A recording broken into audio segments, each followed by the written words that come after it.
सभी साथियों को इसरार अजल का नमस्कार। साथियों, आज पुनः हम आपसे भारतीय दंड संहिता, इंडियन पेनल कोड और दंड प्रक्रिया संहिता, क्रिमिनल प्रोसीजर कोड के बारे में आपसे बात करेंगे। साथियों, अपराध और सज़ा ये दो ऐसे शब्द हैं जिनको सुनकर ही व्यक्ति चौकन्ना हो जाता है, अपराधियों की धधरी कब जाती है और इन्हीं दो शब्दों पर पूरी न्याय व्यवस्था की नींव टिकी हुई है। अपराध और सज़ा। अपराध होता है, पुलिस सक्रिय होती है, गिरफ्तारियां होती हैं, मुलजिमान न्यायालय तक पहुंचते हैं, न्यायालय में बचाव पक्ष के वकील और अभियोजन पक्ष के वकील अपने अपने कार्य में जुट जाते हैं। पूरी प्रक्रिया जो है अपराध और सज़ा के बीच चलती है, क्राइम और इम्प्रिजनमेंट के बीच चलती है। तो साथियों, आते हैं अपराध। साथियों, कई प्रकार के अपराध होते हैं। कुछ अपराध साथियों ऐसे होते हैं जो नॉन कॉग्निजेबल ऑफेंस कहलाते हैं, असंज्ञेय अपराध कहलाते हैं, और इनमें पुलिस जो है एनसीआर दर्ज करती है और पुलिस के हस्तक्षेप करने योग्य अपराध नहीं होते हैं। और इन्हीं मामलों को जो है समन मामले भी कहा जाता है। ये अपराध ऐसे होते हैं जिनमें 2 साल से कम की सज़ा का प्रावधान होता है। दूसरे अपराध वो होते हैं जो कॉग्निजेबल ऑफेंस होते हैं साथियों, और इनमें 2 साल से ऊपर की सज़ा का प्रावधान होता है। 3 साल, 4 साल, 5 साल, 7 साल, 10 साल, 20 साल, आजीवन कारावास या मृत्युदंड। ये कॉग्निजेबल ऑफेंस होते हैं, हीनियस क्राइम होते हैं, गंभीर अपराध होते हैं साथियों। इनमें ये अपराध होते हैं। इसके अलावा तीसरे किस्म के वो अपराध आते हैं जो आजीवन कारावास वाले होते हैं, जिनमें 20 साल या 20 वर्ष से अधिक आजीवन कारावास की सज़ा का प्रावधान होता है। ये बहुत ही गंभीर अपराध होते हैं। इसके ऊपर जो अपराध है वो मृत्युदंड है, डेथ सेंटेंस, डेथ इम्प्रिजनमेंट है। और ये एक ऐसा अपराध है जो कि मतलब बहुत ही गंभीर अपराध की श्रेणी में आता है साथियों। अब भारतीय दंड संहिता की धारा 53 में दंड के बारे में कितने प्रकार के दंड होंगे, किस प्रकार के दंड होंगे, उसका प्रावधान किया गया है। पहला साथियों इस प्रकार है कि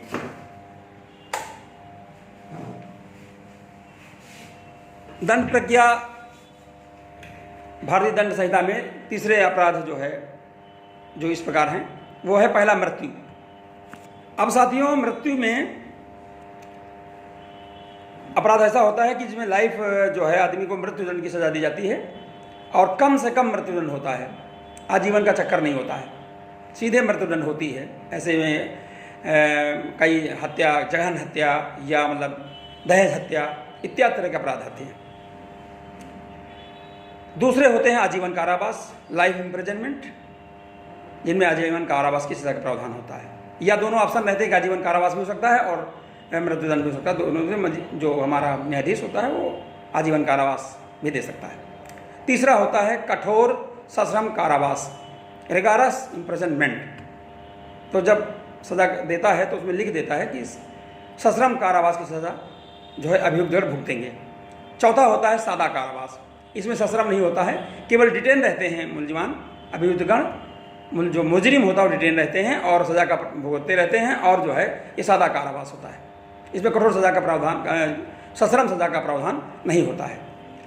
अगला पांचवा होता है संपत्ति का अटैचमेंट, यानी संपत्ति जो है कुर्की की जा सकती है, संपत्ति का व्यवहरण किया जा सकता है, संपत्ति को अटैचमेंट किया जा सकता है। जो भी मुजरिम की संपत्ति होती है उसको अटैचमेंट करके जो है उसको बेचा जा सकता है, और इससे जो है पीड़ित पक्ष की सहायता भी की जा सकती है और पैसा न्यायालय में भी जमा कराया साथियों जा सकता है।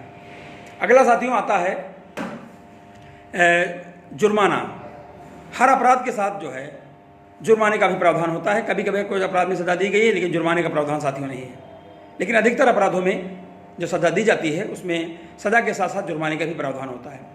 जुर्माना न देने पर अतिरिक्त सज़ा का प्रावधान होता है, तो फाइन का भी प्रावधान होता है। इस प्रकार साथियों आपने जाना 53 की भारतीय दंड संहिता की धारा 53 में जो है पहला मृत्यु वाले अपराध, दूसरा आजीवन कारावास वाले अपराध, तीसरा कठोर सश्रम वाले अपराध, चौथा सादा कारावास वाले अपराध, पांचवा संपत्ति को अटैचमेंट करने वाले अपराध, जिनमें संपत्ति का अपहरण कर लिया जाता है, व्यवहरण कर लिया जाता है, अटैचमेंट कर लिया जाता है, बेच दिया जाता है, नीलाम कर दिया जाता है। और अगले आते हैं फाइन वाले।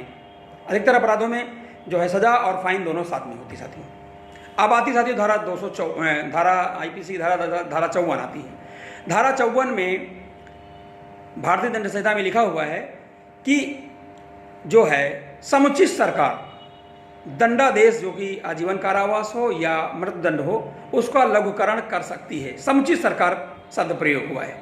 समुचित सरकार का क्या अर्थ होता है? समुचित सरकार का अर्थ है कि संघ की कार्यपालिका शक्ति और राज्य की कार्यपालिका शक्ति। संघ की कार्यपालिका शक्ति जो है वो जो केंद्रीय विधियां हैं उनमें जो कानून के तरह सजा का प्रावधान है वो संघ की कार्यपालिका शक्ति होती है। जो केंद्रीय कार्यपालिका शक्ति है हमारी सेंट्रल जो शक्ति है, सेंट्रल गवर्नमेंट जो है वो उन मामलों में जो है सजा को कम करती है थ्रू प्रेसिडेंट, उनमें सजा को कम करती है। प्रेसिडेंट भी कम कर सकता है और केंद्र सरकार सीधे भी कम कर सकती है और आए दिन आज़ादी के अवसर पर तमाम अवसरों पर जो है तमाम कैदी छोड़े जाते हैं। समुचित सरकार में राज्य सरकारें भी आती हैं। राज्य सरकार में थ्रू गवर्नर भी दंडादेश कम होते हैं, लघुकरण होता है, दंडादेशों का लघुकरण होता है और सरकारें भी थ्रू गवर्नर जो है थ्रू राज्यपाल जो है ऐसा करती रहती हैं और तमाम कैदियों को रिहा करती रहती हैं उनके अच्छे आचरण को चलते हुए। साथियों तो साथियों आचरण का भी प्रभाव पड़ता है। धारा जो हमारी 55 है उसमें राज्य सरकारों को और केंद्र सरकारों को लघुकरण की प्रक्रिया का प्रावधान किया गया है। धारा 57 में जो साथियों है उसमें लिखा गया है कि कोई भी अपराध जो आजीवन कारावास से दंडनीय है या मृत्युदंड से दंडनीय उसमें कम से कम 20 वर्ष तो कम से कम आजीवन कारावास में भुगतना ही पड़ेगा, 20 से कम नहीं रहेगा। ये गणना के समय ऐसा होता कि 20 वर्ष रहेगा, कोई निश्चित नहीं 20 वर्ष रहेगा। एक बार मृत्यु अगर आजीवन कारावास का दंडित हो गया तो आजीवन कारावास का मतलब है कि अंतिम सांस तक वो जेल में रहेगा। साथियों अंतिम सांस तक जेल में, बचा हुआ शेष जीवन जो है उसका वो जेल में बीतेगा और उसकी डेड बॉडी ही मृत शरीर ही जेल से बाहर निकाला जाएगा, तब तक वो रहेगा। इसी बीच में यदि उसका चलन अच्छा है, आचरण अच्छा है और उसकी रिपोर्ट जो है जेलर द्वारा, जेल अधीक्षक द्वारा और प्रशासन द्वारा जो है राज्य सरकारों को दी जाती है या केंद्र सरकारों को दी जाती है, तो वो भिन्न भिन्न मौके पर जो स्वतंत्रता दिवस 26 जनवरी ऐसे मौके होते हैं, 2 अक्टूबर ऐसे मौके होते हैं, वहाँ पर जो है उनके दंडादेश का लघुकरण कर सकती हैं और लघुकरण के अलावा जो है उनको समय समय पर रिहाई भी कर देती हैं। तो जनमानस में ये भ्रांतियाँ व्याप्त हैं साथियों कि वो जो है कम से कम जो है आजीवन कारावास का मतलब 20 साल होता है, 20 वर्ष नहीं होता है। आजीवन कारावास का मतलब अंतिम सांस तक होता है या 14 साल होता है, 14 साल नहीं होता, अंतिम सांस तक होता है। लेकिन जब लघुकरण करने की बात आती है तो राज्य सरकार या केंद्रीय सरकार 14 वर्ष से कम भी कर सकती है। लेकिन अगर किसी व्यक्ति को मौत की सजा दी गई है तो उसमें कम से कम उसे 14 वर्ष की सजा काटनी ही पड़ेगी। आजीवन कारावास वाले में तो खैर 14 साल से कम भी हो जाता है और मुलजिम को उससे पहले भी छोड़ दिए जाते हैं मुजरिम। लेकिन जब जिसमें मृत्यु की सजा का प्रावधान किया हुआ है वो न्यूनतम कम से कम 14 साल तो उसको सजा काटनी ही पड़ेगी। तो ये राज्य सरकार जो है केंद्र सरकार लघुकरण कर सकती हैं। तो साथियों और इसमें कुछ निर्बंधन भी लगाए गए हैं, जैसे भारतीय दंड प्रक्रिया संहिता की धारा 433 है, 433A में ये प्रावधान है क्रिमिनल प्रोसीजर कोड में कि जो केंद्रीय सरकार हैं या राज्य सरकारें हैं वो है किसी भी कीमत पर मृत्युदंड से दंडनीय अपराध में 14 साल से कम पे नहीं छोड़ेंगी। ये जो है निर्बंधन लगाया गया है, ये जो है रोक लगाई गई है धारा 433 CRPC के द्वारा केंद्रीय शक्ति पर और राज्य शक्ति पर। तो साथियों आज आपने इस वीडियो में देखा कि अपराध कितने प्रकार के होते हैं और किस प्रकार जो है कितने तरह की सजाएं चलेंगी और कौन कौन राज्य सरकार और केंद्र सरकार कब लघुकरण कर सकती है, सब कुछ आपने जाना, जो कि धारा 53 में दंड के प्रकारों में दिया हुआ है और धारा 54-55 में लघुकरण की शक्ति राज्य सरकार और केंद्र सरकार को है और धारा 57 में जो है ये बताया गया कि कम से कम कितने समय तक का 20 वर्ष का से कम का नहीं होना चाहिए आजीवन कारावास, जब गणना होगी तब। और केंद्रीय सरकार और राज्य सरकारों के लिए 433A में दंड प्रक्रिया संहिता में जो है उनके लिए निर्बंधन है, रोक है कि किसी कीमत पर वो 14 साल से कम के को लघुकरण नहीं करेंगी, सजा को कम नहीं करेंगी। बस साथियों इस वीडियो में आज इतना ही। धन्यवाद। वीडियो को देखें, लाइक करें, शेयर करें, सब्सक्राइब करें। जय राष्ट्र, जय संविधान, जय भारत।